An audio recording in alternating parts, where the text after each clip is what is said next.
Exercise is probably not going to help you lose weight. Let me explain. So let me start with a slightly uncomfortable truth.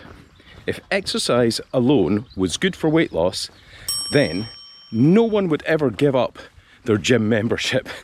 No one would ever stop after they started because they'd get immediate results. And every single personal trainer would probably be a billionaire. But that's not the case.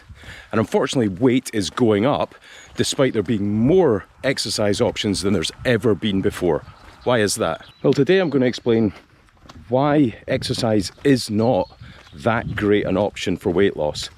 I'm also going to tell you what it is useful for, and I'm going to tell you why you should keep doing it. And by the end of this video, you'll hopefully understand that exercise is a secret weapon for fat loss, just not in the way that you've been told. So keep watching. The first thing that's important to understand about weight loss is that there is a huge myth that's out there, which is move more, eat less. And that does not work. It is wildly incomplete, and it doesn't take into account lots and lots of other factors. And in reality, you can go for a jog for 30 minutes and you'll burn 250 calories. But afterwards you think, I deserve that muffin. And you'll eat that, and that's 450 calories. So congratulations, you have exercised and gained weight. Do you see the problem? And this is why when you look at real world studies, people who use exercise alone for weight loss purposes will often end up either with very small amounts of weight loss or no weight loss, or in some cases they begin to put weight on. And this is why using exercise for weight loss is not as straightforward as you think. So what's actually going on here? Your body is way smarter than you give it credit for. It's smarter than any app, any tracking device, any wearable tech. It is very clever. And when you exercise more, in the background, your body is quietly adapting. It's reducing energy outputs that it thinks, well, I better turn the volume control down on that one a little bit. So maybe you fidget less as the day goes on. You might find that you sit more instead of stand. And what your body's doing is it's trying to conserve energy. So when you do lots of additional exercise for 20 minutes, 30 minutes, an hour in the gym, the other 23 hours your body will be saying, I'm not really quite used to this. I'm gonna see what happens here, but I better turn down some of the other energy expenditure things that I do, just in case I need them for later. And so your actual overall energy output can be dropping.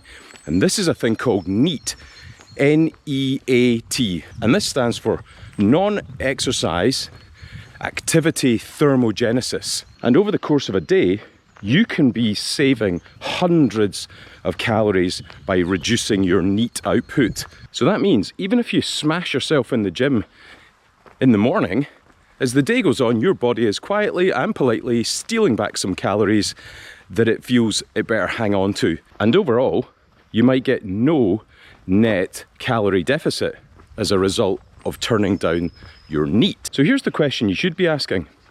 If exercise doesn't really help you to burn much in the way of fat, what actually is the benefit for it? And why is it that some people who do lots of exercise are usually leaner and healthier and generally seem to be in better condition than those of us who don't? But here's the thing you might have heard yourself say after you've done some exercise, which is, I deserve that cake. I deserve that biscuit. I'm entitled to this. I've worked hard for this treat. That's a bit of a problem with exercise, because exercise does a few negative things which will confound your chances of losing weight. The first is, it can actually increase your hunger. If you start doing lots of exercise, your body thinks it needs calories so it can keep going, and it will help you turn up your hunger levels so you eat more. From a psychological point of view, it also puts you in a mindset of feeling like you're entitled to something or you're due a reward. And this unfortunately helps you to justify treats. And when you start justifying your treats, well, here's a good phrase. You can't outrun a bad diet. And if you start having lots of treats, you just cannot match the calorie intake with calorie output. Now, I need to point out that none of this is a willpower problem. This isn't because you've suddenly ran out of a coping ability to stop yourself from eating foods you shouldn't be eating. This is just biology. This is your body saying, I need more calories, I need to have extra fuel on board. And it will have lots of systems going on in the background saying, yep, let's get some extra calories in here, how can we do this? And we are subject to that. So this is often why doing exercise alone instead of looking at other aspects of your lifestyle causes you to gain weight or not lose any, because it's a little bit like running up the down escalator. You just don't get anywhere. So that leads me to the next section, which is exercise completely pointless for weight loss? Well, absolutely not. It does have some really amazing benefits. This is the plot twist, because exercise is quite bad for short-term weight loss, but it is really good in the long term of changing how your body handles energy. And that's where things get interesting. Now, at this point, we do have to talk about muscle, because this is the bit that makes all the difference. If you do exercise that promotes muscle gain, you will be doing so many beneficial things for weight loss. That is wrong. You'll be doing so many beneficial things for fat loss. That's correct. So increased muscle improves your insulin sensitivity. Increased muscle acts like a sponge for glucose storage. Increased muscle will raise your basal metabolic rate slightly. And increased muscle will also act as a protective mechanism for regaining weight. So what you find is people who do strength training, the scales don't change, not necessarily, but their fat composition does. And that's what's important, because there's a difference between fat loss and weight loss. And what you're aiming for is fat loss. So if the scales lie, what's the point in standing on them? And if they're not a good marker for changes in body composition, what should you be focusing on instead? Well, I'm going to get to that. So if you are going to go on a weight loss journey and you're using exercise as one of your tools, well, then you do need to know something, and that is that exercise fixes your brain first. And if your brain's in a good place, then you can do all the other hard work that's needed. Exercise fixes your sleep, it fixes your mood, it fixes your resilience, and it also has significant benefits for overall mental health, no matter which aspect you're dealing with. And when you fix those things, you're able to deal with lots of other things better. You're less likely to have cravings, you're less likely to do emotional eating, you're less likely to have problems with late night snacking, and you're also more likely to be consistent with your behaviours. And when you put that all together, it means that you're more likely to be successful. So exercise doesn't burn fat first, it makes decision making easier. I hope that makes sense. Okay, we're almost at the end, and I want to share with you a really important reframe, which I think you might find helpful. And that is, instead of thinking, I want to lose fat, or I want to lose weight, think, I want to be metabolically healthy. That's a much better way to tackle this. And when you do that, fat loss just becomes a side effect. And that means it's easy, because it's just happening in the background without you having to do much. And I'm afraid what we know, and I'm sure what you know as well, is that if you get frustrated, you quit early, you'll likely gain the weight back on, and often you won't get back to that mindset again for ages afterwards. In the meantime, you put on even more weight.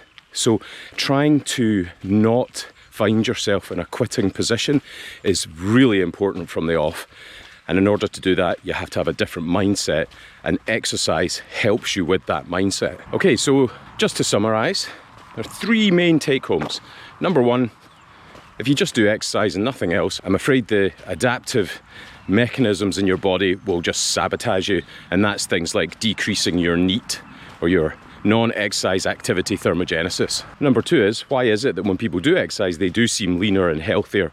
Well, that's because they've increased their muscle mass, they've improved their brain function, they've usually improved their sleep and a whole bunch of other lifestyle things. And they're much better at having consistency and resilience, so they're more likely to continue. So that's how they manage it. And the third thing is, what is weight loss for? Well, it's for health first and fat loss second, not the other way around. I'll leave you with this. If you're doing exercise just to lose weight, you're going to fail. But if you're doing it to have more muscle mass and better mental health and overall improved cardiovascular function, etc., then you're doing it for the right reasons, and the fat loss will just follow in the aftermath of that. And that means you're doing it exactly the right way. So this has been why exercise doesn't help you lose weight, sort of, explained. I hope you like that. It's a bit yammering in the middle there, but I'll see you in the next video.